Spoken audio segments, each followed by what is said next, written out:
Hi, guys. It's Kathy. I hope you're doing well. So, we made it to day 15 p.m. I just feel like we are like, once we got past 14, it's great. It's great. We are so close to the end. Whew. So, we're going to do day 15. It's a very short one. Um, it's an hour long, but when they have those sidebars on the headsets or if they take a 15-minute break or so, who knows how long this video is going to be. It's probably going to be really short. I tried to get it done yesterday, but 1 hour chunk seemed out of my reach. I had like 40 minutes to spare or 38 minutes to spare, but I didn't have 1 hour to spare, so I couldn't get this done yesterday like I promised. But it's okay. I did upload AM, so you're fine. You have something to watch right now. And you were busy. It was Thanksgiving. You were with family arguing, like we all were. Let's get this show started. Thank you. Please be seated. You're welcome.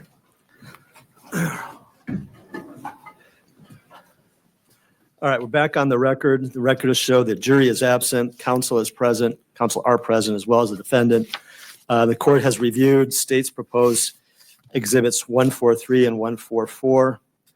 143 is a transcript of a recorded interview with Miguel, who has been identified.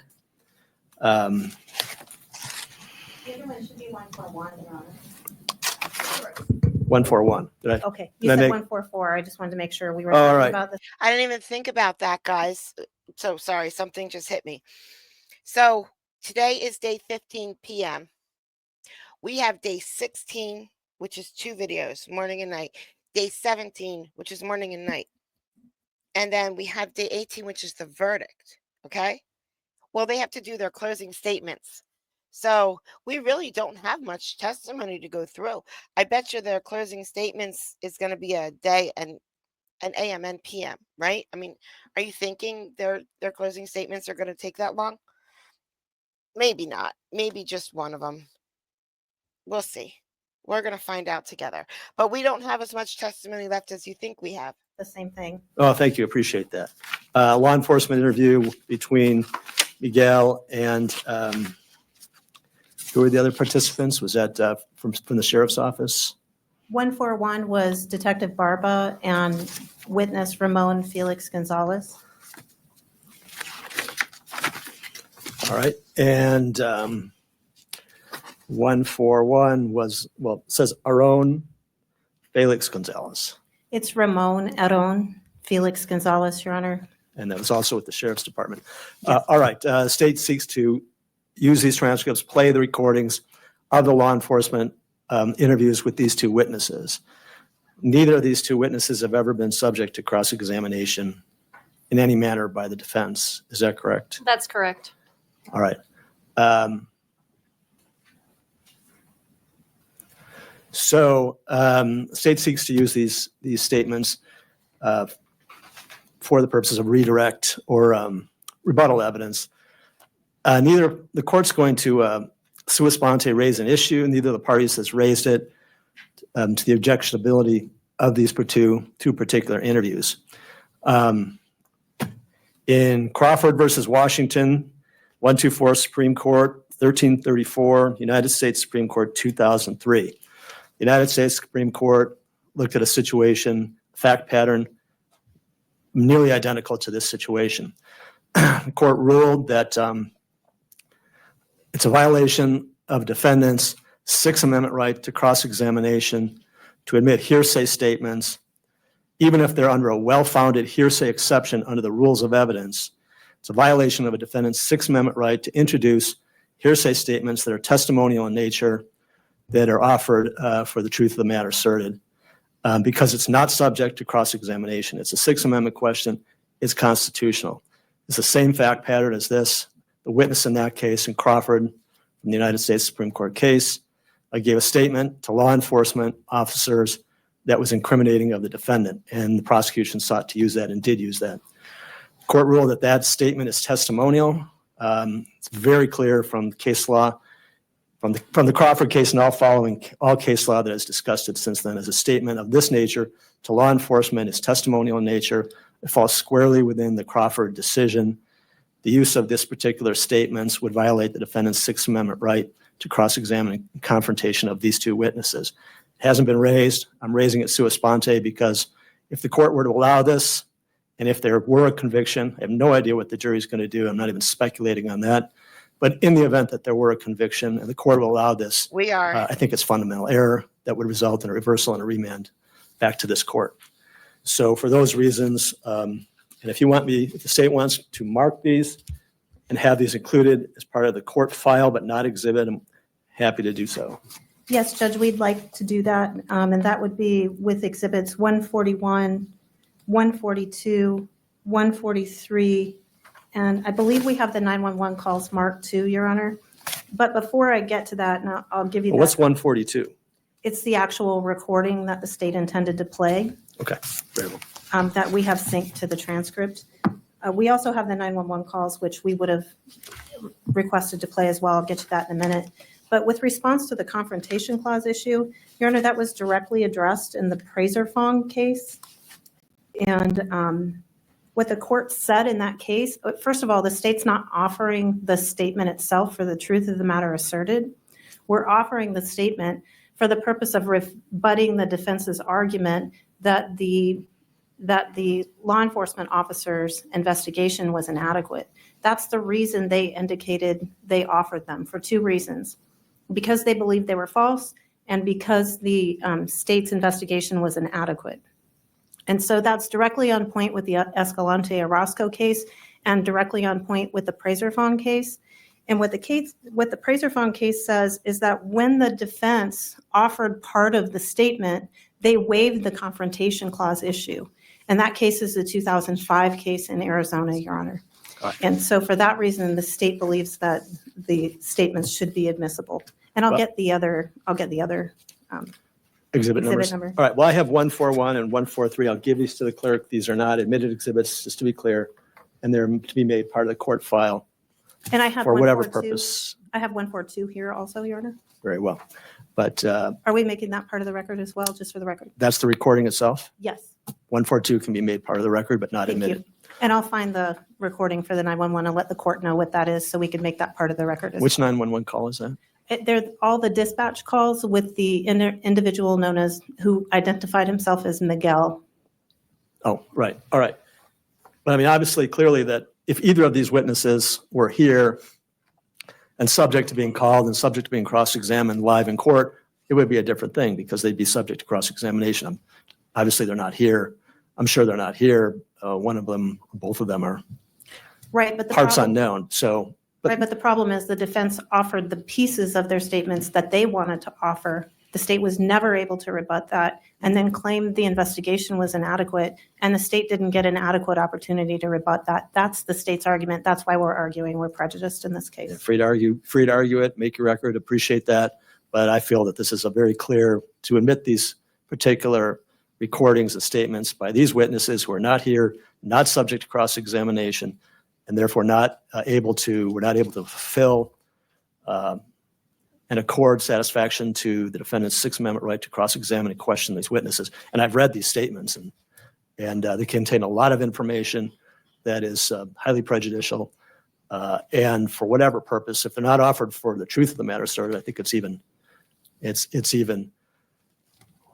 a larger violation of the defendant's Sixth Amendment right to permit that to be done. But you made your record, court's ruled, not going to permit those two recordings to be played, given the Crawford case and the Sixth Amendment analysis that the court's applied to the case. Your Honor, and the other exhibit number is Exhibit 144, if that could be made part of the record as well. So granted, so ordered. Okay. Mr. Jetty, you spoke before, so where does that leave us? The state rests, Your Honor. No rebuttal witnesses, Your Honor. Very well. So what we're going to do is I'm going to bring in the jurors, the state can rest, and then I'm going to tell the jurors we're going to need, I would estimate about an hour to finalize final jury instructions, get them copied and printed out. We'll come back, I'll give final jury instructions. That'll probably take, I don't know, well, what do you think, Denise, about 45 minutes? 45 minutes at the most. And then we will probably recess for the afternoon and come back tomorrow for closing arguments. Counsel, the court's going to limit time and closing argument to 90 minutes. Yo, I was way wrong. First off, that nothing's mathing out here. Okay, we are on day 15 p.m. and then we're going to end. Okay, so we have day 16 a.m. and p.m. We have day 17 a.m. and p.m. Day 18 is the verdict. Okay, he just said he's going to limit their closing arguments to 90 minutes. We have 12 more hours of court to watch, and we only have, okay, so he's going to do the horrible, boring jury instructions for 45 minutes today. That's what we're going to go through today. And closing statements for 90 minutes is a.m. Tomorrow morning, a.m. It's just 3 hours. So what are we going to do for the other day and a half? I don't know. Not mathing out. Minutes per each side. That should be plenty of time. And the state will have 90 minutes as well. The state can watch the clock and reserve whatever time from the 90 minutes for you think might be necessary for rebuttal. Fair enough? Your Honor, I think since we have the burden, I'd ask that we have additional time for rebuttal. That would be our request. All right, I'll take that into consideration. Thank you. You're welcome. All right, let's, anyway, that's the plan. Let's bring in the jurors, please.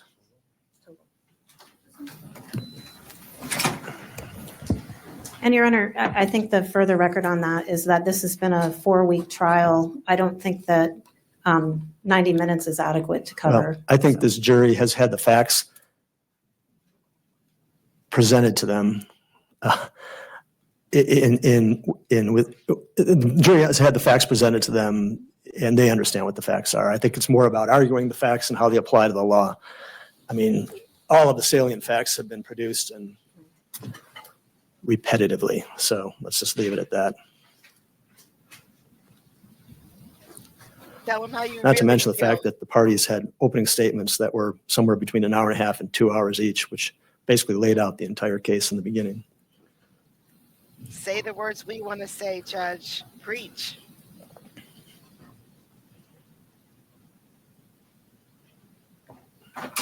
Please rise.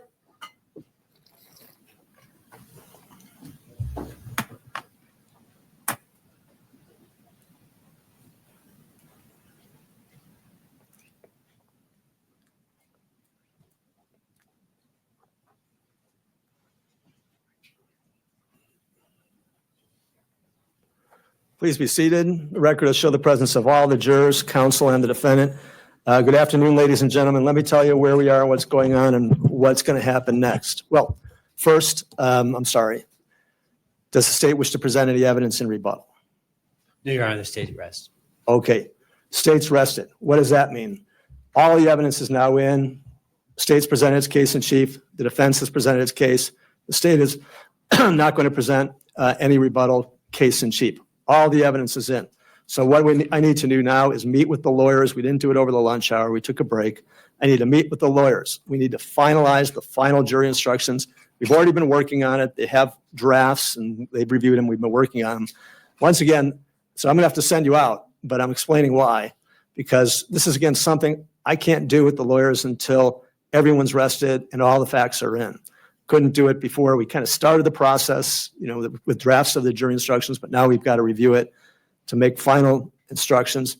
We'll have Jose here in the courtroom. We'll make those changes. He's been warming up his fingers.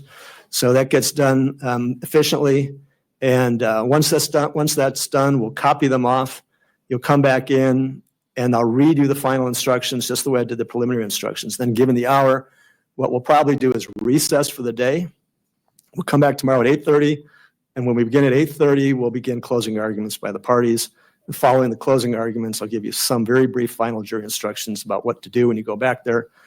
And at that time, we'll pick the 4 alternates, assuming we still have all 12 jurors, and then you'll begin your deliberations. So the case will be submitted to you, likely for deliberations tomorrow afternoon. So I need to meet with the lawyers. So what I need to do, I'm sorry, we got a little bit of a gap here in time where you're going to be waiting in the jury room. It should take about an hour. Again, couldn't get it done before this moment, so apologies there, but we'll be in here working. I'm going to excuse you. Any questions about any of that, folks? Yes, ma'am. What'll happen, I just, allergies, sorry.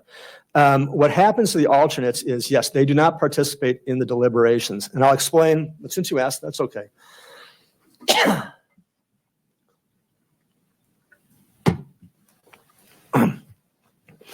The alternates will leave. They will not participate in deliberations. The alternates, however, will not be reduced from the court's admonition to not talk about the case unless and until a verdict has come in.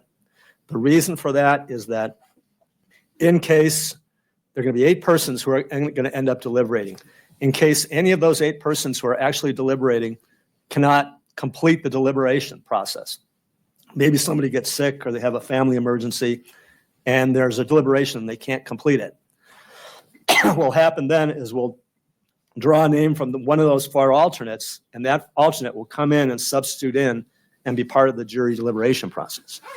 Once a verdict has been rendered, we'll call whoever the alternates are and tell them case is over. We'll tell them what the verdict is and that they're released from the admonition. So you're not really, if you're an alternate, you're not really released from the jury service until we call you and tell you that there's a verdict that's come in for that reason. And that does happen. Sometimes people, for whatever reason, can't complete the deliberation and we got to substitute somebody in. So that's what will happen. All right. So I'm going to excuse you. Please wait in the jury room, hopefully about an hour, and then we'll come back and we'll do final jury instructions. Any other questions? Good. All right. You're excused until further notice, and I'll stay here with counsel and we'll work on the jury instructions. Please rise if you're forward.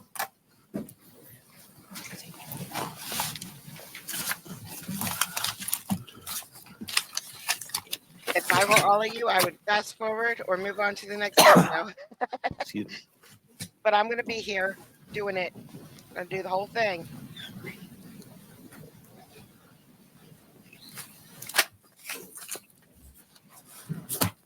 I need the most recent final. I'll give it to you. Yeah. Should we start passing that out? Just get somebody else to do it. I will. All right, have a seat. I'm sorry. All right, to the public and the media, we have a legal discussion here about the proposed jury instructions. We do it off the record, and then we go on the record to preserve final objections that the parties may have. You're welcome to stay. You're welcome to go as well. This is usually not one of the more interesting parts about the process, but if you're interested, thank you. You're welcome to stay. And as I said, I told the jury it should take about 45 minutes or an hour to get this done. So we will, we go off the record for purposes of the court reporter for now. And you're welcome to keep the camera running. You're welcome to stay, but fair warning if you do. Okay. Okay. We got Jose, we have counsel, and we have the proposed instructions. Your Honor, may I ask a question? Yes, ma'am. Can we all participate or only Yes. one speaker? You can all participate. Thank you, It's sir. very informal. Thank you. Thank you for asking. Okay. The first several pages are all standard instructions. Can I I know there was. have a concern about the first page? Okay. And I know that I'm coming from a different jurisdiction, but I do have a issue with the fact that the jury is required to determine what actually happened.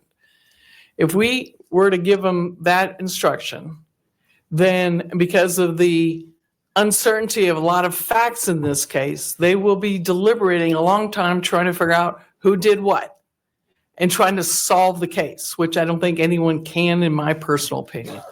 And I feel like it's not the right burden. I agree with you. Actually, no one's ever brought that up before. Thank you. Uh, She looked at me really weird. I'm just kidding. No, yeah, it's usually, but no, their job isn't to determine what happened. Their job is to determine what the facts are. So Thank it you, said sir. we can change that to you as jurors are the sole judges of the facts. Yes, sir. Okay. Are you with us, Jose? I don't know where we are, Your Honor. First page. Page 1. Duty of jury. Is this not the Raji? It is, but she makes a good point. So Rajia recommended, and I think she makes a good point. I would object. I'd ask that we use the Raji that we've used for decades. Understood. Rajia, I think they're recommended. You know how he said it's going to take 45 minutes to an hour? They're arguing over the first page right now, the standard first page. So, listen, guys, I don't know if I'm going to be able to handle it if this part goes on for 2 days. I just really don't know if I'm going to be able to handle it. I think that's what the R stands for. So, or maybe it's revised. I don't know. Anyway, are you with us there?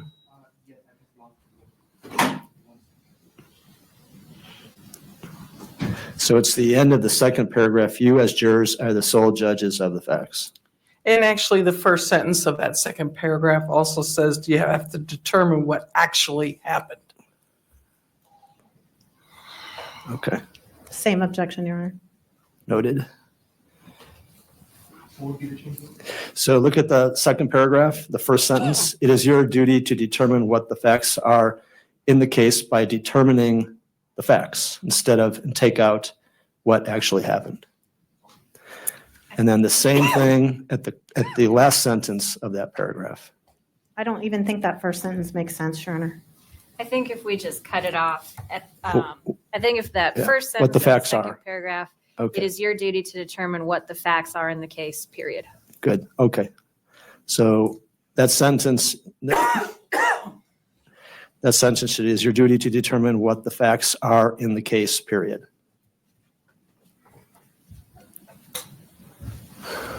Okay, you got that? Good, all right.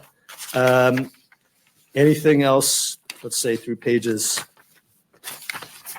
5? And I was wondering in that, just on that same page, it just might be a little bit better, but not mandatory, but the last paragraph, the second sentence, as you determine, I just wanted to know if the court would consider review the facts.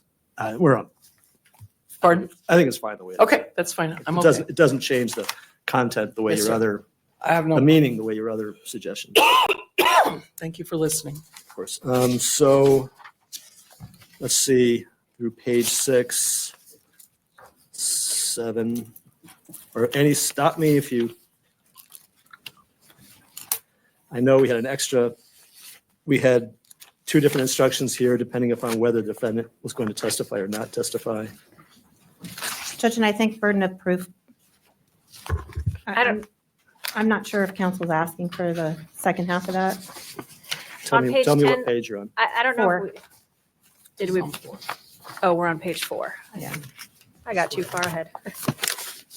What's the question about page 4? I think this is 2 instructions in one. Is counsel asking for both? I don't care. I just want to make sure the record's clear. So Yeah, we, I'm asking for the whole thing. all right, there's 2 different instructions on burden of proof, but we'll give them both. It's fine. All right.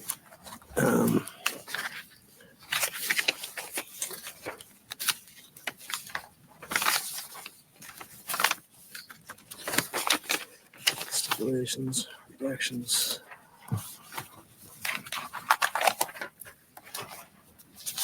I don't recall if we had any stipulations, so I don't know if we need We didn't, Your Honor. the stipulation. That's page 10. Yes. So Jose, we can just take all of page 10 out, that whole instruction stipulation. Agreed? Yes. I also don't know if we have redacted exhibits. We do. We do. The text messages. Oh, okay. All right, so we'll leave page 11 in. And then I think just defendant's testimony needs to come out. All right, so defense, I assume you want us to leave? Well, I don't want to make any assumptions. Page 16, defendant need not testify. Do you want Leave that? that in, yes. Leave that in. Okay, sometimes people don't. And then we'll take out, so Jose, we're on page 17. That'll come out. Defendants, you must evaluate the defendant's testimony the same as any witnesses, right? That comes out. He didn't testify, right? Correct. Correct. Okay. And the next one. 18, 18 stays in, correct? Oh, yeah, that's right. This is statements. Mhm. Came through other Yes. people. Yes. Correct? Witness's prior conviction, cooperating witness had a prior conviction, correct? Yes. So we'll assume the state wants that in there. Yes, Your Honor, the victim did. That's page 19, so that stays in. All right, now, is there anything before that? I'm looking at page 20. There's We the don't one- have page numbers. We don't What's the have page heading? numbers. What's the heading? evidence for a limited purpose. I think we wanted one out and the other one in, right? Right. I think this would both deal with the text messages. So I would prefer the next instruction on other acts. Your Honor, I think we need evidence for a limited purpose for multiple reasons.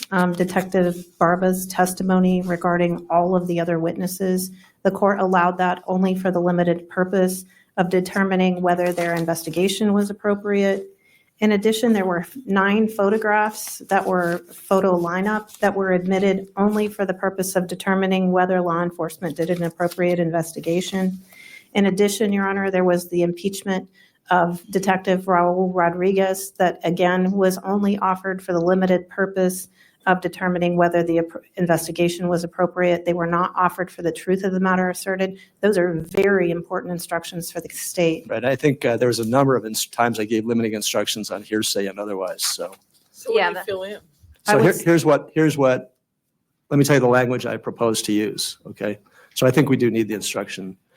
During the trial, the court admitted evidence for a limited purpose. In connection with that evidence, the court gave you a limiting instruction. That evidence was admitted only for the limited purpose that the court stated at that time. That's Judge, and I fine. don't think you gave that limiting instruction with Detective Rodriguez, and I would ask that we are specific with the jury. I think the jury needs an instruction in the back reminding them of the limiting instructions. I would ask for that with respect And to all so of this those is- issues. Well, I mean, I gave limiting instructions. We just reviewed some of them. You did as well. Mhm. In a number of different contexts and different types of limiting instructions, hearsay and the other things. I don't want to confuse the jury or give them excessive information by going through each and every example or situation where the court gave a limiting instruction. You can argue that to the jury if a limiting instruction was or was not given with respect to certain evidence. And Your Honor, But I'm not, what are you asking me to do, to give an instruction that I did not give a limiting instruction for Detective Rodriguez? I'm asking you to clarify for the jury what the purposes of the limiting instructions were, specifically with Detective Barba and Detective Rodriguez. I think they need that in writing specifically, and I believe it's very important for the state's case that we make it clear that that testimony was only for the purpose of determining whether the investigation was appropriate. And I don't think the court gave the limiting instruction during Detective Rodriguez's testimony. And so I believe that's extremely important with respect to Detective Rodriguez's Well, testimony. if I didn't give it, no one asked for it. I'm not going to do that. You can state your objection on the record. I think that's more information, more detail than is appropriate for a jury instruction in a case such as this, 4-week trial, numerous different types of limiting instructions. You're welcome to argue to the jury the court gave you a limiting instruction or didn't give you a limiting instruction as to particular testimony. And when you argue the case, place it in that context with a jury. But I guess I haven't heard from the defense. Do you have any objection to the language as proposed? No. No, that was good, Judge. Right. And again, you'll be able to, when we go on the record, both parties will be able to make formal instructions. All right, so Jose, I'll give this to you when we break, okay? And you still want the other act. We kind of run out of page numbers. You still want the next instruction, which is other acts, correct? I think that only applies to the text messages, but give us 1 sec, Judge. Sure.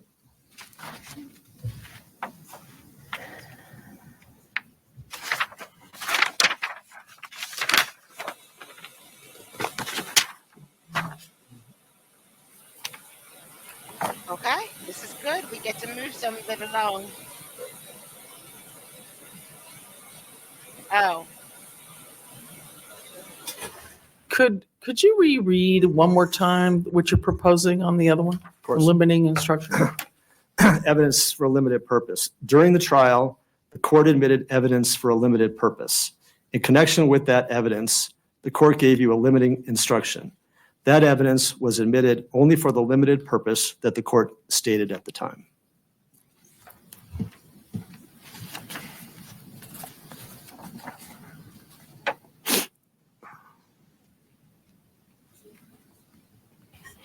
Judge, I don't think we need this one since you already provided that one. I was just thinking of the text messages, but I think during trial you provided a limiting instruction regarding those as well. You're talking about the other acts instruction? Yes, so I think we could take that out. State's position On the other acts evidence? on the other acts instruction. No, I think it needs to come in as well. I think they both need to come in. All right, I think the other act, I'll give the other acts instruction. If you want to make an objection to that, then you can when we go back on the record. All right, separate counts. Then there's a couple of final instructions, the jury foreperson in closing. Judge, there's But- one before that, the state's requesting, and that's standard instruction 44, which is the motive instruction. I didn't see that the court included that, and I would like the motive instruction added. I can email it to your JAA if you'd like. What's the defense position?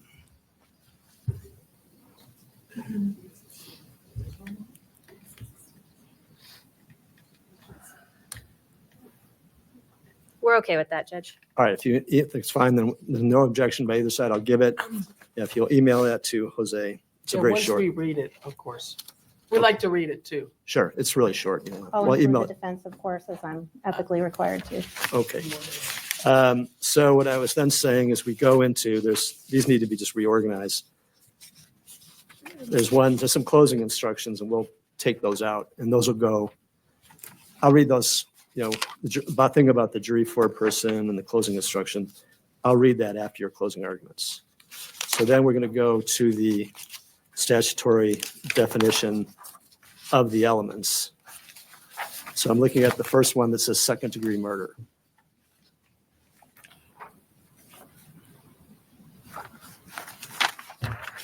It's this packet, right?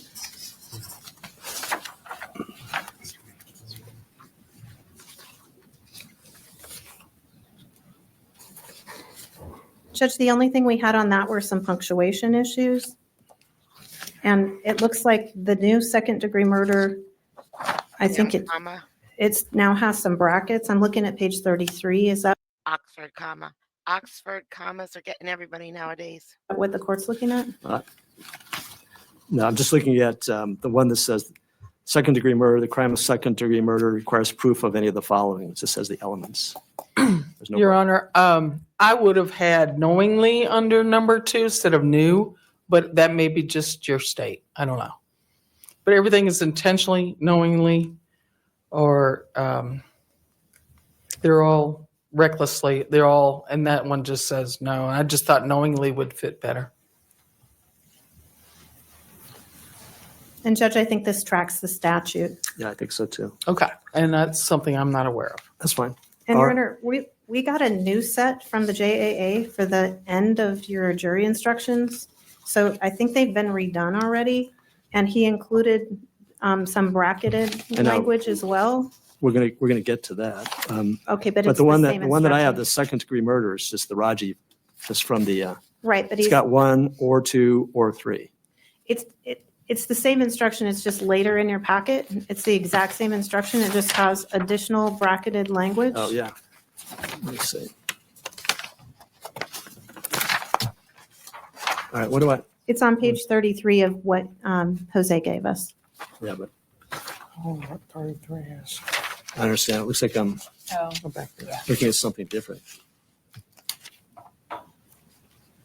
Because I just want to make sure we were all on the same page. Jose, I don't think I don't have that in this thing you just gave me. Why would check them here?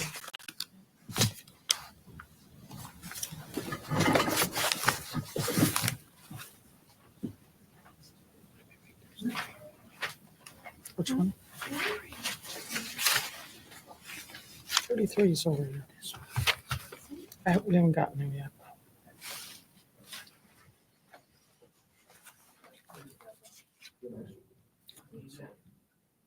Get a clean copy.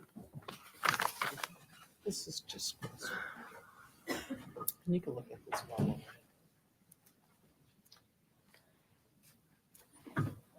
Oh, good. Okay. Good, thank you. All right. Let's see what's going on here.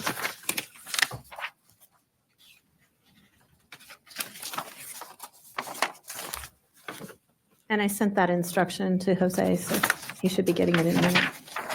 Motive instruction. Yeah, the motive one.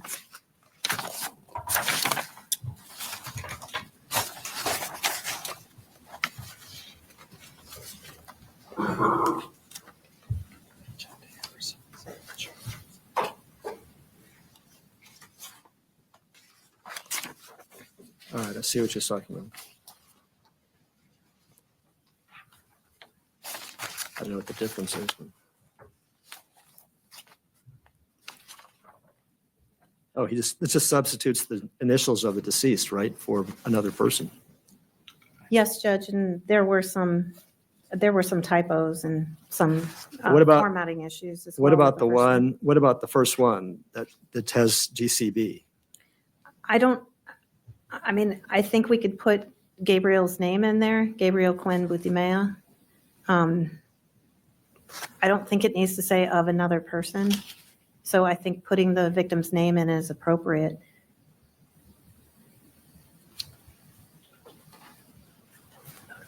And then there are just Defendant some, caused the crime of second-degree murder requires proof of one of the following. Defendant intentionally caused the death of GCB, or the defendant caused the death of GCB by conduct which the defendant knew would cause death or serious physical injury, or under circumstances manifesting extreme indifference to human life, the defendant recklessly engaged in conduct that created a grave risk of death and thereby caused the death of GCB.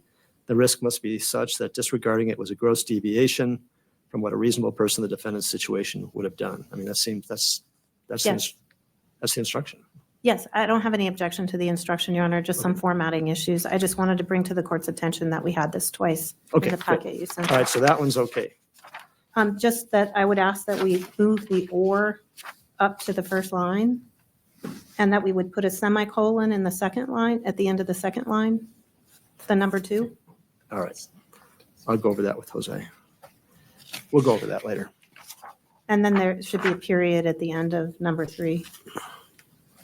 Good. Okay. That was all I had on that one. Semicolon. All right. And what about the next page, aggravated assault? Your Honor, I feel like we left out the name of the victim in this, and I propose that we put it at the end of number 2. The assault was aggravated by the following factor: the defendant used a deadly weapon or dangerous instrument against, and then the victim's name. Nowhere in there are we identifying the victim, so the jurors will be confused which one's the victim in this one.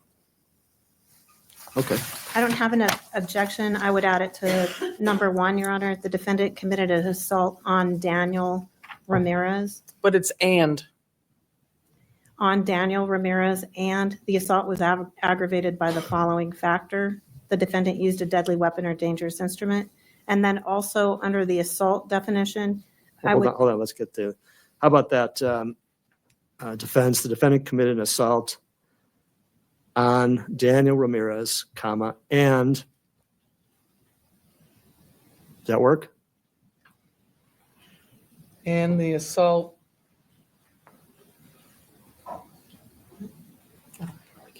I'm just kind of off the top of my head, I'm just thinking, it seems there needs to be something to explain to the jury that he would have to use the deadly weapon or dangerous instrument against that particular person in order for that to be. How about the defendant used a deadly weapon or dangerous instrument during the assault?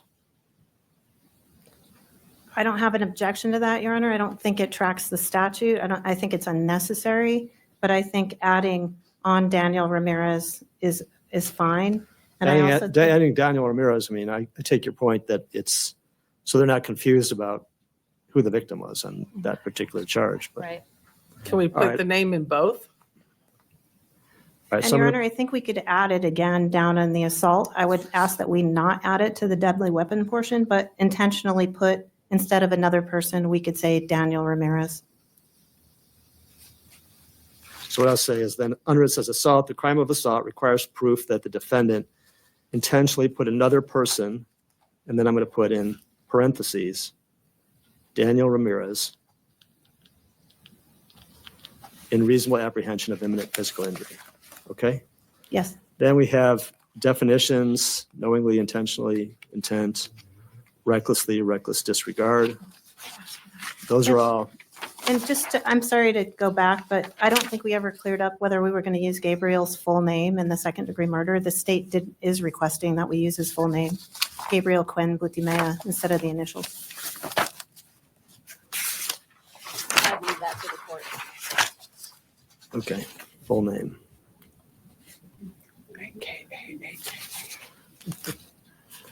All right, and we'll go over these. Jose, we're going to go over these.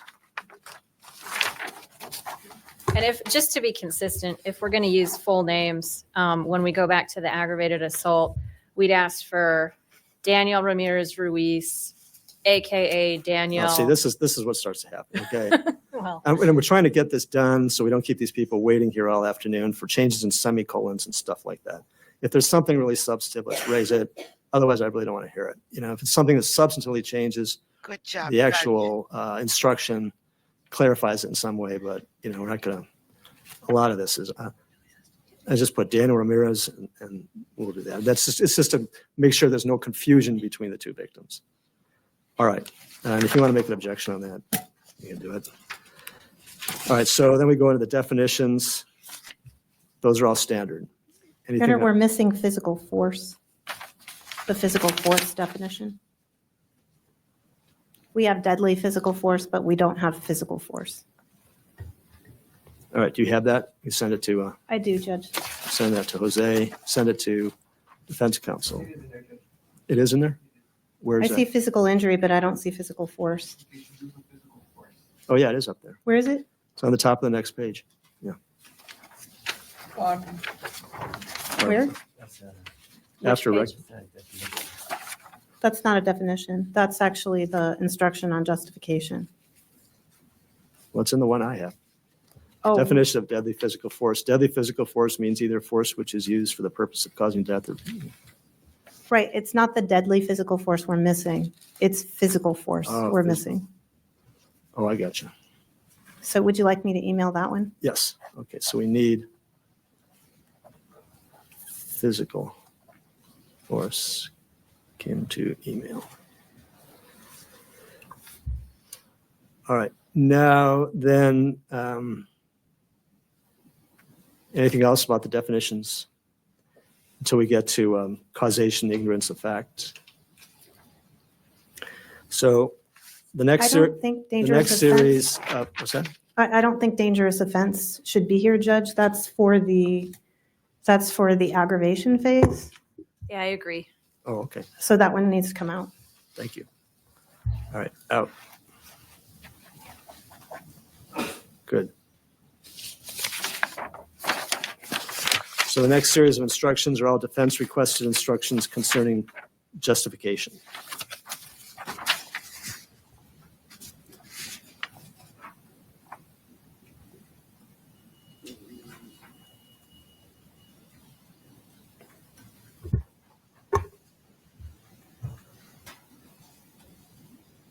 I think I just heard someone's stomach growl. I've sent the physical force instruction, Your Honor. Thank you. These are all defense instructions. There's one line to be filled in. I'm not sure what that is. Is the causation, ignorance of fact, is that a Raji? I'm not familiar with that one.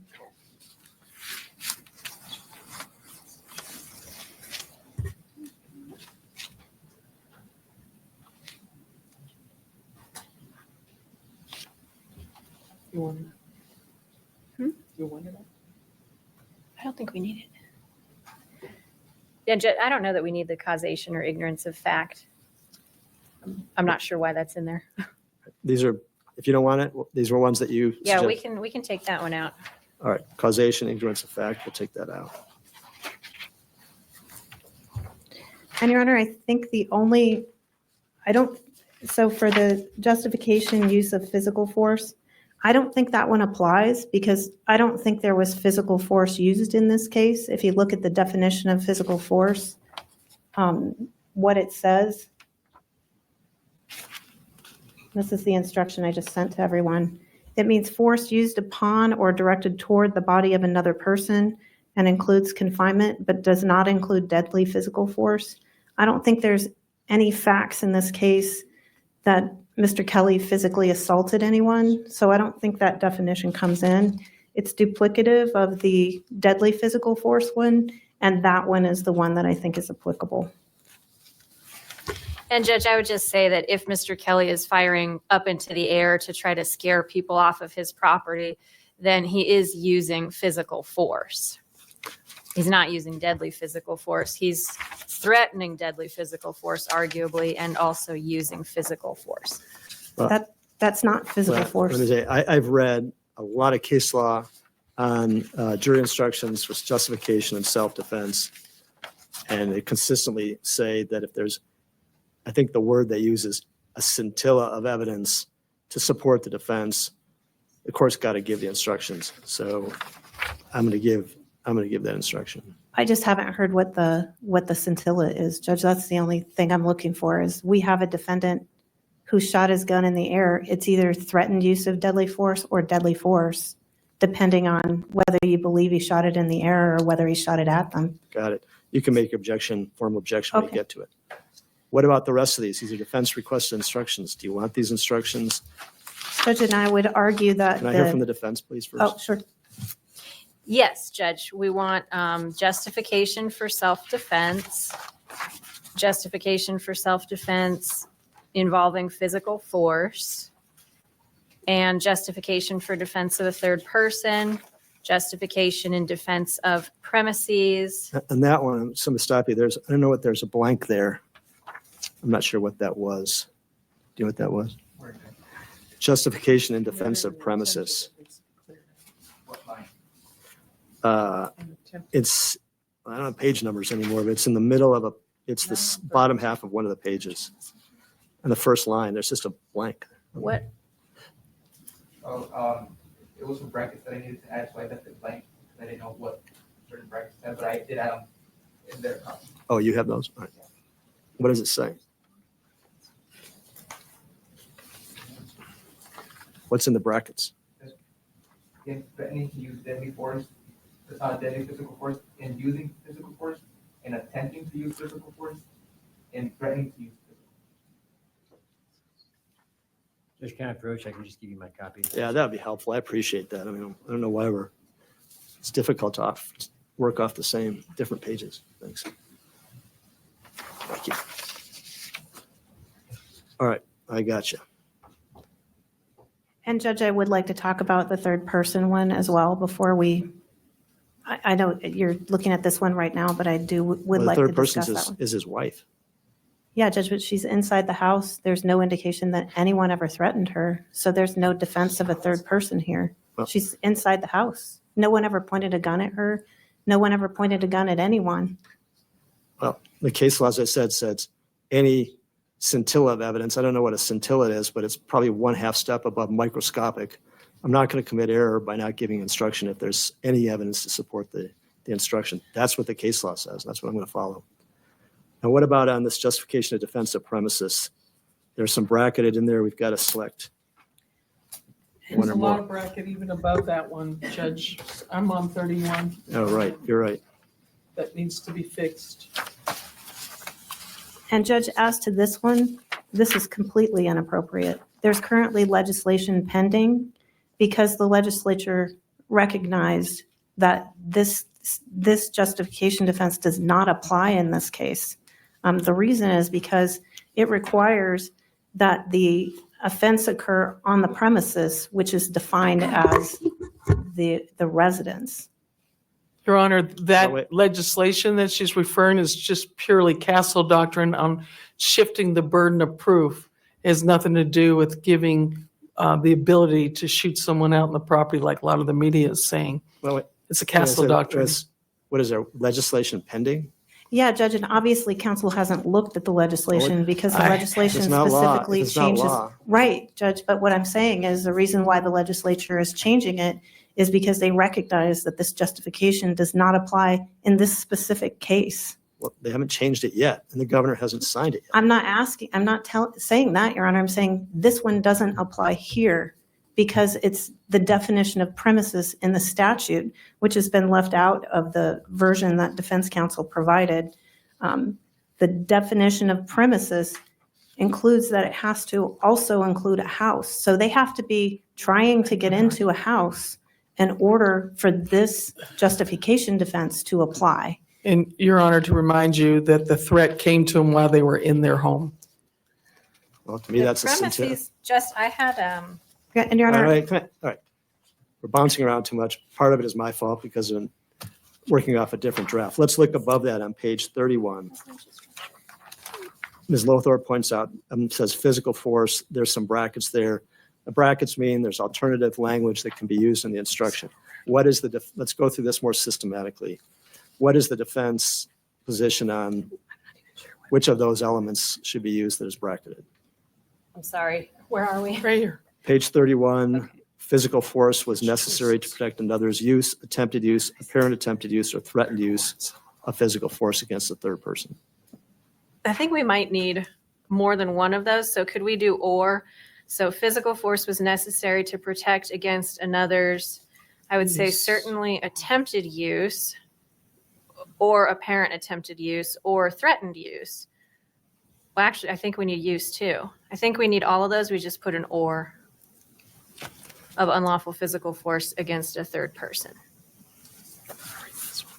Your Honor, obviously, we're going to continue to argue that there was no use of force, there was no attempted use of force, there was no apparent attempted use of force, there was no threatened use of physical force in this case, specifically with respect to physical force under any scintilla of any facts. We have evidence that was reported by law enforcement officers that Mr. Kelly said he was shot at.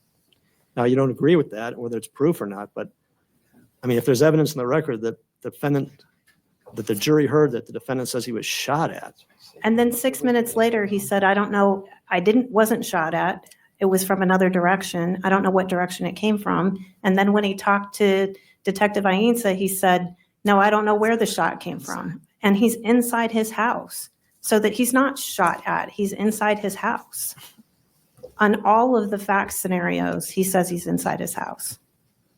Can he be shot inside his house? I mean, Ms. Hunley, I understand what you're saying, but I'm dealing with case law from Supreme Court of State of Arizona, Court of Appeals of State of Arizona. It says if there's any, I mean, the case law is clear. The trial court must give these instructions if there's any scintilla of evidence to support it. You know, whether it's reversible error. I mean, and there's one interpretation of the facts that you're giving, but there's another interpretation of the facts that facts in the record that show or provide at least a scintilla of evidence that the defendant was being shot at. Whether the jury believes it or not, it'll be up to them. So, you know, I'm not going to get led into error I've done the research. I'm not going to get led into error because you have a separate interpretation of the facts. All right, let's move on. I'm going to put or use or attempted use or apparent attempted use or threatened use. We're going to remove all those brackets.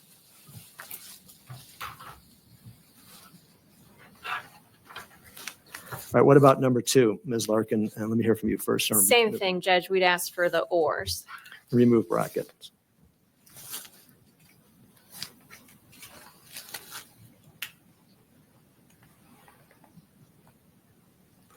All right, now the next brackets is where we were before on justification. Let me hear from the defense.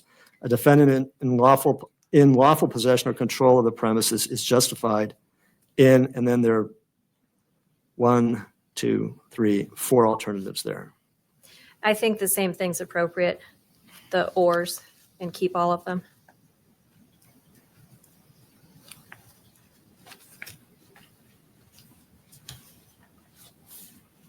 And then there's a bracket at the bottom.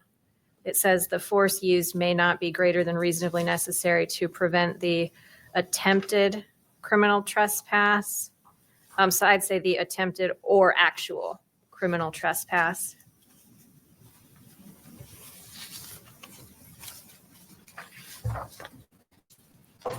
Okay, And then on the next page, let's see, it's just reason trespass was being, and I would say committed or attempted. And Your Honor, I don't think there's, I mean, maybe counsel can explain to me how I'm missing it. well, tell me, first of there all, was no hold on a second, trespass just let me in the tell me hall. what, show me where you're looking. What are you talking about? I'm at the top of page 32. There's the very first line, there are those brackets where it says committed, attempted. And Mr. we- Jetty, can I have your instructions again? Because I'm gonna, my 32 is different.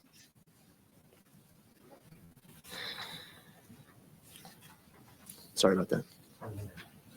Do we just want to make a copy of the whole set, Judge? Let me have the for rest you? of those. You can just look over Ms. Huntley's shoulder for the thing. I'm sorry about that. Okay. All right, I'm with you now. What it, Committed, we just want to say committed or attempted. And then the other bracket where it says the defense ends when the attempted, I would say the attempted or actual criminal trespass ends.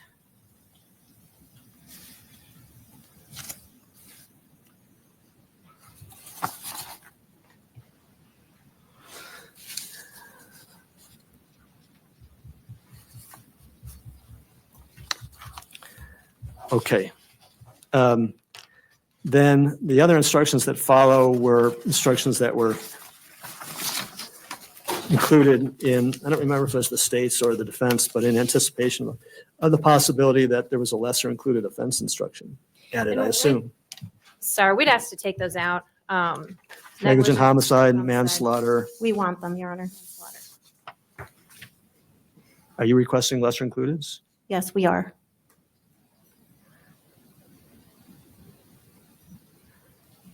All right, what's the offense? But the state can request lesser included. We're not requesting lesser included. All right, well, then we need another instruction. We need the general lesser included instruction. Well, I think you already have it in here, Your Honor.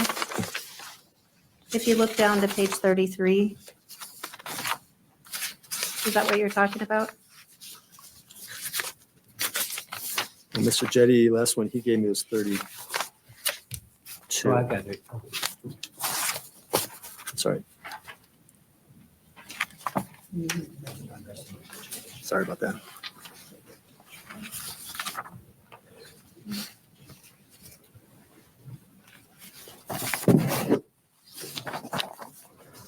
There it is. Step one, everybody look at the same freaking piece of paper.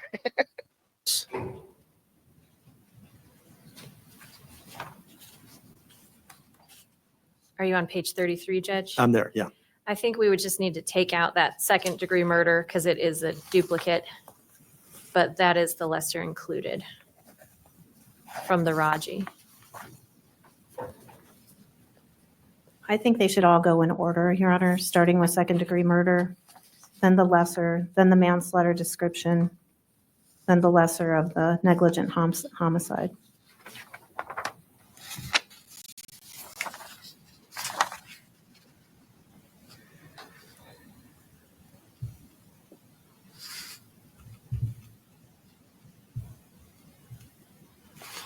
All right, so we'll take out that redundant second-degree murder, right? And then we'll start with the crime of second-degree murder includes the lesser offense of manslaughter and negligent homicide. Manslaughter, negligent homicide. All right. Then on to 34. What about the criminal trespass? We don't. Your Honor, and I think that what we'd need to do, these are just the lesser included portions. It doesn't, oh, no, they're in there. Never mind. No, I think we actually need to insert the manslaughter description right there where it says manslaughter on page 33. And then we would need to insert the negligent homicide instruction right under negligent homicide. Oh, that one's actually there, but the manslaughter one looks like it's missing here. unless I'm just missing it.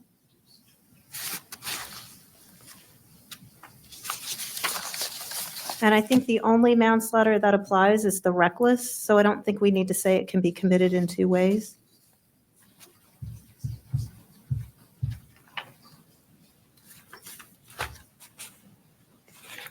All right, I'll reorganize these. What about the criminal trespass in the first degree? I don't know where then. And that's what we're requesting. And I think the definitions that go with it, we would just ask that we move those to be under the instruction on the What's the trespass? It's part of the justification of defensive premises. Oh, okay. And so that just defines those terms. And we would ask that those terms, the criminal trespass and the definitions, be moved so that it makes sense for the So jury. move to follow the justification. Yes.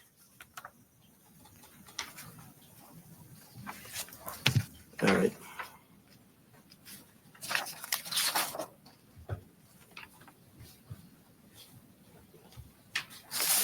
Gotcha. Okay. We got some work to do.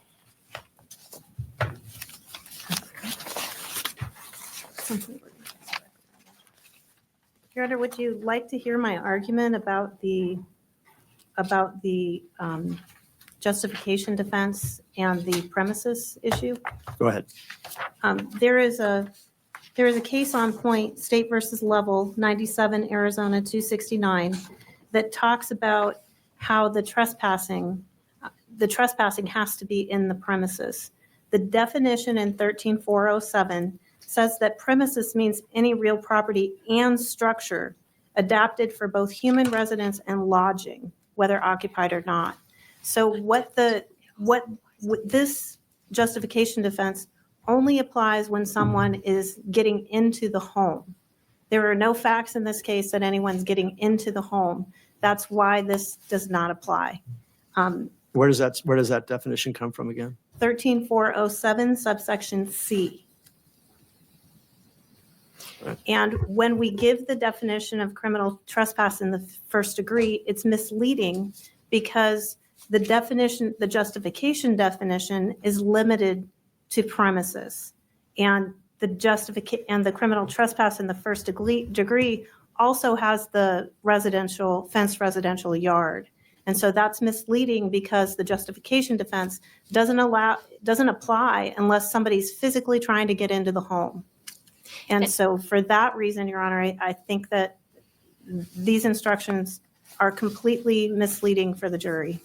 And Judge, the justification defense also applies to attempt. And if somebody's outside of your house with guns and shooting, it's certainly an attempt. All right. We're going to take a recess. I'm going to get to work on these. We got a lot of work to do. And then we got to look at them and get them copied off. Hopefully we'll still be able to get to them this afternoon, but there are a lot more changes than I anticipated, but that happens. That's all right. All right. Anything else of a material nature that comes to mind? No, Your Honor. All right. Judge, I'm just not sure if I indicated that and perhaps I did, and I apologize if I'm being duplicative, but we do oppose the third party one as well. If I've made that argument already, I'm sorry. That's right. And you'll have another opportunity to make a formal record when we get to the final draft before you. I just wanted you to know that before you got to work. Got it. Thanks. We're going to get to work. I don't know how long this will take, but Day 15 is done. Day 15 is done. What time is it?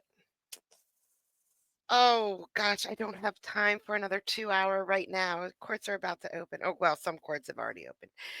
So I'm going to get to the next one as soon as I can, guys. We're almost done. Thank you so much for coming out today. I really, really, really appreciate it, guys. I do. I'll see you in Judge Fleischer's courtroom next time. Bye.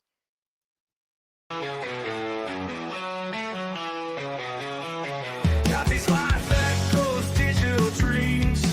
Through the screen, her blue eyes gleam. Wicked humor, sharp as a knife. Her stream sparks electric light.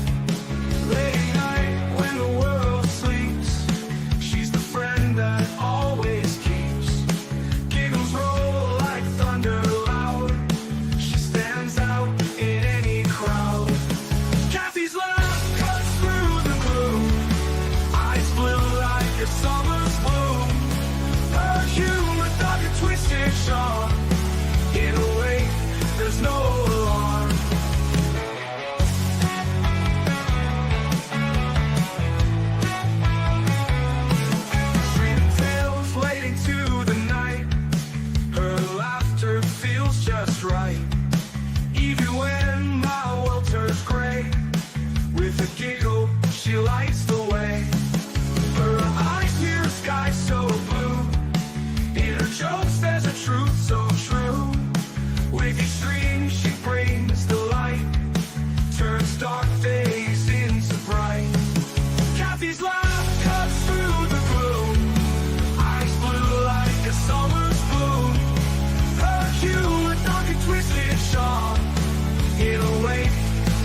feels just right. Even when my world turns gray, with a giggle, she lights the way. Kathy's life.